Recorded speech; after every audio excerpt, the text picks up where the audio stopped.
Hello, hope you're doing well. Now, depending on whether I manage to finish this video on time, today should be the official first day of autumn. At least on the UK calendar. I don't know if that's true all over the place, but it is here. So, before we get into the thick of today's video, and in order to celebrate the arrival of my favourite time of year, I want to really quickly share some news about another autumn arrival.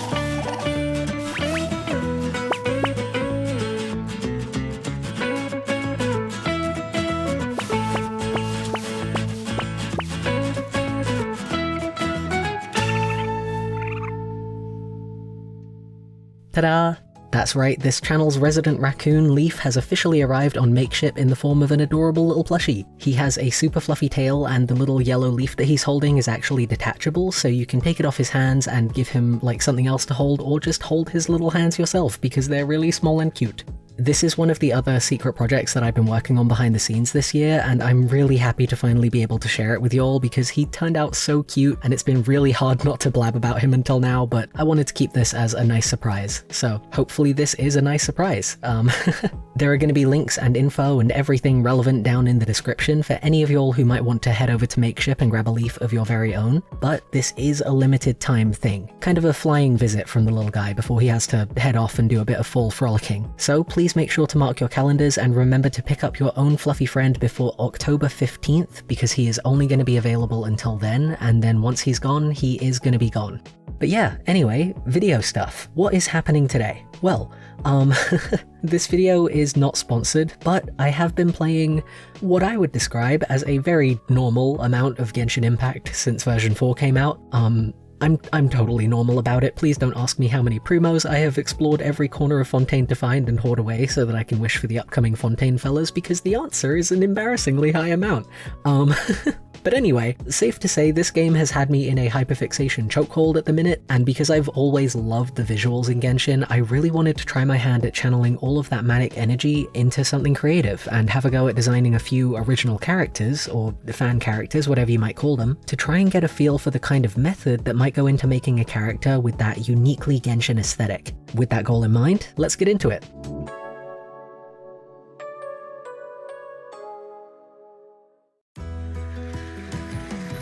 So, not to be even more of a nerd here, but when I was initially figuring out this whole premise of making a couple of Genshin OCs, I did math about it, because I knew I wanted to do one design for each of the 7 elements in the game, but I also didn't want to draw, like, the most common combination of traits that have already been used for a ton of the canon characters in the game. So I ended up doing what any totally neurotypical person would do, I'm sure, and made a complicated spreadsheet.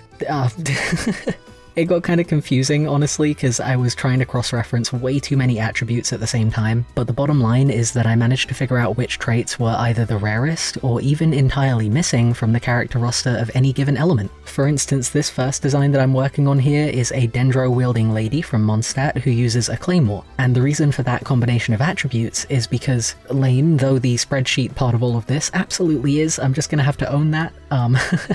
a big part of the fun of this self-imposed design challenge for me honestly was getting to break down the data like that and figure out, like, oh, I didn't realize that, at least at the time of me making this, we haven't had any Dendro characters from Mondstadt, or that there haven't been any Dendro characters with the tall lady body type yet. So, you know, let me imagine what they might look like real quick. And I don't know how to word it really, but it was kind of like taking the time to track down any gaps in the existing character lineup like that so that I would have to try and make something at least relatively new really felt like it allowed my creativity to flow better and lean more into adapting the Genshin design style and getting a proper hands-on feel for it instead of just studying it through, like, observation, if that makes sense. Anyway, with that in mind, once I had that, like, list of traits figured out for this character, I got an idea for what they could be me relatively quickly. Because she was going to have the tall lady body type, and the majority of the tall ladies in Genshin are rocking more of the like mysterious beauty archetype as far as their personality goes, I wanted to put this character more on the Beidou end of the scale and have her be a bit more rough and tumble. Since I also wanted her to be from Mondstadt to fill out that other strange gap in the Dendro category, I figured that having her be some kind of farmer or gardener would be a pretty good fit, and also lend some oomph to her claymore swings if she's used to tilling fields and hefting hay around all day.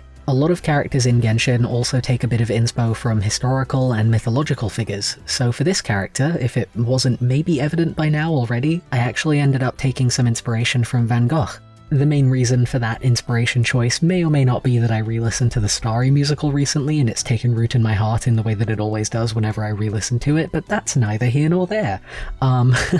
Now, specifically Genshin design elements aside, one other key part of character creation in general is naming your characters, and obviously, to the best of my ability while working on all of these kind of fan designs, I do want to try and give all of these characters a name that does sound like it would be, you know, fitting for the region that I am designing them to look like they're from. But at the same time, you know me, I can't resist a pun, so I think with that painterly inspiration in mind, I'm going to call this character Vanne, which hopefully sounds like a good name for a Mondstadter. Now, I did try to keep her outfit regionally accurate to the game as well by giving her the typical fantasy genre farmland kind of attire that's usually found in Mondstadt, but I did spruce it up with a starry night and sunflower kind of color palette and visual details. I'll probably talk about it more with some of the other characters too, but one of the defining parts of the Genshin character design style is asymmetry, so I also made sure to try and make the left and right sides of her outfit contrast each other with different lengths and color values, while also adhering to another of the cardinal character design rules of Genshin Impact, which is that the ladies will almost always have part of their legs showing for some reason.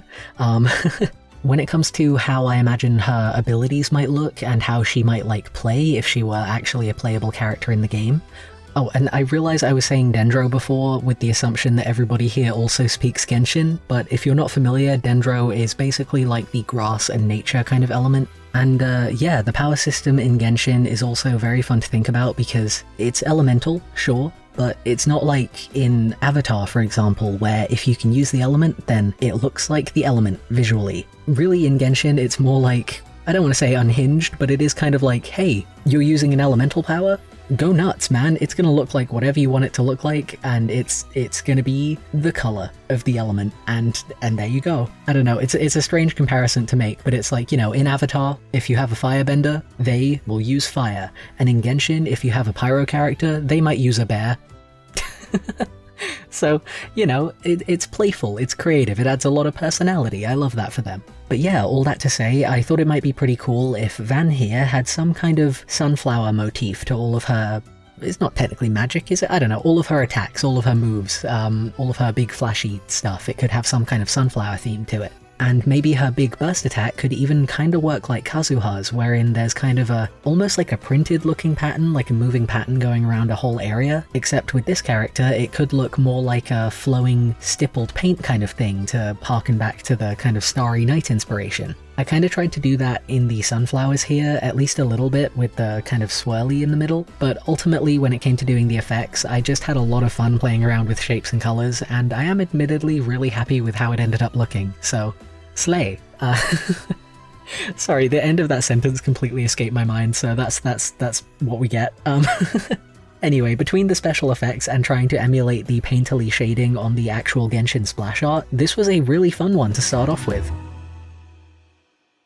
Now, fun fact, this next design was actually the first character that I came up with out of this whole collection, and potentially my favourite. They're also another one that was drawn with the intent of fulfilling multiple empty areas in the overall Venn diagram of Genshin character traits. In particular, this character is a bow-wielding Geo user who resides in Sumeru, and probably most notably he has a body type or like in-game model that straight up does not exist in the game currently, which is to say he is a little lad. Or more accurately, basically a boy version of any of the chibi characters like Klee and Chi-Chi. I don't know why there haven't been any, like, little lad characters in the game yet, but I do feel like the collective Genshin fandom at large may have a large-scale cuteness overload the moment that one does eventually get introduced. I also forgot to mention until now, but I'm trying something a bit new today with the, like, layout for this video by putting my early,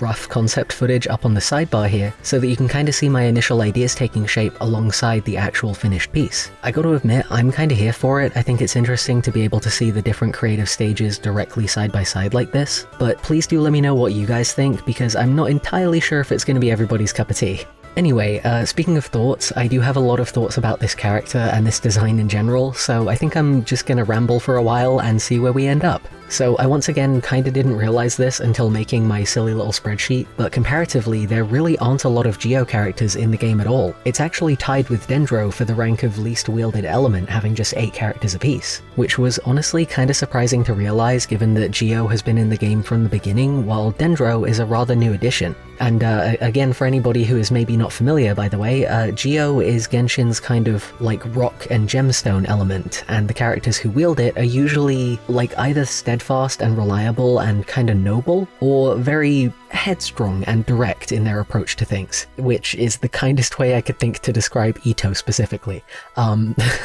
But I think the main, like, common denominator or unifying quality of, like, every Geo character that's been released so far is that they will either be a leader in some form or other, or they will be responsible for, like, the care and well-being of other people around them. So, the whole concept for this character is that, given that Sumeru has a collective of forest rangers to look out for people in the rainforest, my thinking was that this guy could be a ranger for mountain and cave rescue specifically, most likely branching into the insane amount of desert ruins in Sumeru, or even keeping an eye on the border between Sumeru and the chasm in Liyue. And the reason I mention the border between Liyue and Sumeru specifically is because, while the vast majority of Geo characters are from Liyue, currently there are no Geo characters from Sumeru in the game, so I really wanted to try and make one here. But truth be told, as much as I really do like how this character ended up looking overall, I do think I missed the mark on that at first, because as a general rule of thumb, characters from Sumeru will always have some kind of golden element or gemstone accessory in their outfit,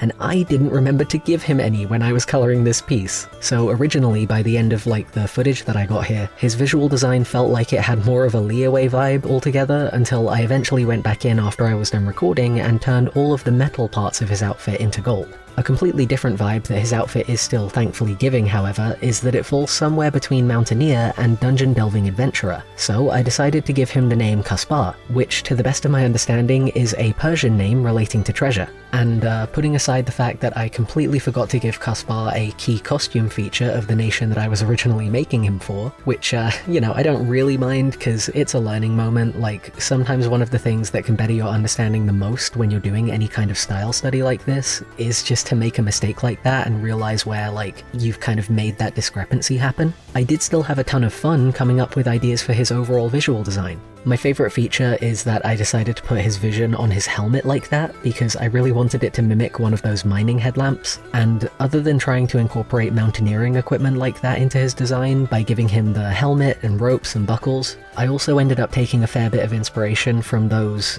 like really big fluffy mountain rescue dogs, obviously for the ears and tail, but also for his boots, which I gave a fluffy lining to, as well as a paw print pattern on the bottom and claws on the front that could maybe be used as climbing grips. Now that I'm looking at everything again though, I'm thinking it might have been cool to have given him, like some kind of little backpack that could look like one of those, I think maybe they have like, I don't know, flares or like bandages or some kind of rescue equipment in them, but you know the barrels that you see like a St. Bernard carrying during a mountain rescue? I don't know, I feel like that could have made for a fun little accessory too. Anyway, that mountain rescue dog inspiration also led into my line of thinking when it came to pondering his powers and what his in-game abilities might look like. I have a couple of ideas, but some of my favorites are that he could potentially have a passive ability kind of like Mona, where, you know, like how when she sprints, Mona will turn into water and flow along the ground? I think it would be really funny if Kaspar could do the same, but just by diving into the earth itself and digging really fast. So you can kind of just see like this path of mud and rocks getting flung up as he like rapidly approaches and launches himself back out of the ground. I like to think that the way I drew him here, as if it was like his splash art if you were wishing for him, I feel like this would potentially be like the visual of what he looks like when he does pop out of the ground like that, and maybe it could even do a bit of like burst damage to any enemies that are nearby when you do pop out, but for the most part, whatever the effect is, I am just adamant that it would have to be accompanied by the cute little like Geo paw print symbols, because they really make it pop. And while we are on the subject of like attacks and movesets and all of that kind of thing, I was also really torn on which weapon to pick for him, because originally I was worried that he might end up having too much in common with Goro, but in the end I just had to give Kaspar a bow, even though it is kind of akin to Goro in one too many ways. But specifically that was because I think it would be really cool if he had some kind of grappling hook mechanic. Potentially you could use it for exploring in some way, kind of like how you can navigate with like those yellow flowers in Sumeru, but mainly I keep thinking of it more in the sense of like, you know how in the Sonic the Hedgehog games where you can lock in on an enemy and do like a homing attack where you launch yourself at them? Pretty much that. I think it would be really cool if Kaspar could pull off a move like that and just go around barreling into his enemy's head first. Kinda like how Ito does it actually, you know, take the direct approach. Anyway, long story short, I really love this guy and how he turned out, and I had a whole lot to say about him, so I think it's about time to shuffle along to the next character. So next up is going to be a character who, as you will see, when it came to the initial concepting stage, I ended up having to try a couple of different possible looks for before finally landing on one that felt right. Her name is Zahra, which best I can tell is a name relating to shining brightly and blooming flowers, and she's going to be our Pyro character. Now, much like the first character from today's lineup, Vanne, Zahra has both the tall lady body type and more of a lively personality rather than a mysterious one. She also hails from Sumeru, uses a sword, and much like Kaspar, she is in the business of helping people, namely by acting as a firefighter, monitoring the rainforests of Sumeru and educating people on forest fire safety in kind of a Smokey the Bear kind of fashion. And this might seem like a topic hop, but I've seen a lot of different theories from people online, like trying to figure out the kind of criteria for why different people in the Genshin universe are given, you know, whatever element of vision it might be that they get. Like, there's the joke that to get an animo vision you have to have lost a friend, or that Pyro characters are all really passionate and fired up about whatever it is that they do, and that kind of thing. But one other,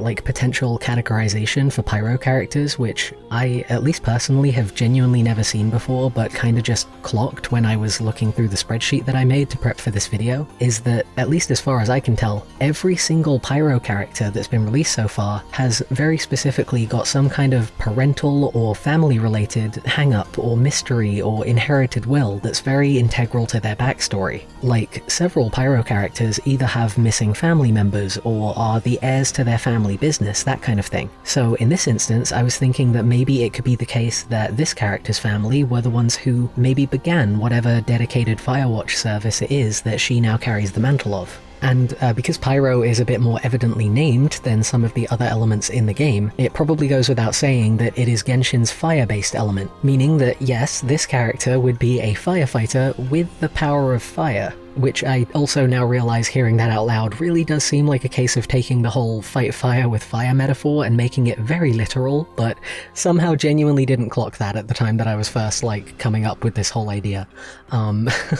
But yeah, I reckon that some of y'all will probably be thinking like, well, that combination doesn't make a ton of logical sense, like having fire powers would probably be a lot more of a hindrance than a help to that line of work, right? And to that I say, yeah. Most likely it would be a bit of an issue, but that leaves room for character development and personal growth, which I fucking live for in fiction. And in real life too, let's be honest, but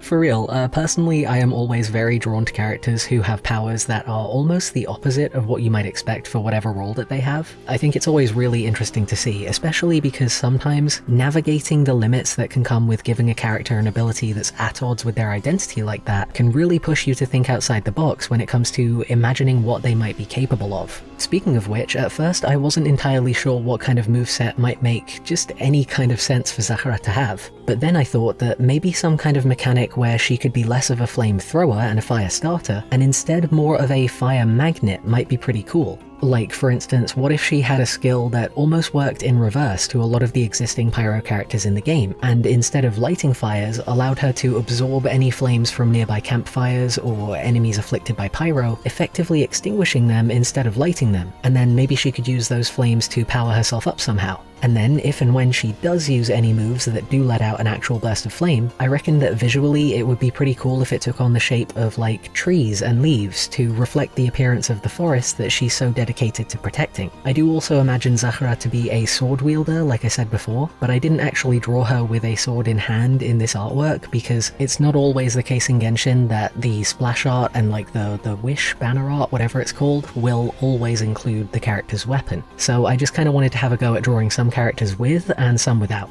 What I did draw her with instead was this rope, which was an element that I added to her design both to imitate a fireman's hose and to kind of match with Kaspar's design, because I imagine that the two of them would be quite close friends and colleagues to each other, kind of like a two-person rescue team. And my thinking is that she could use this rope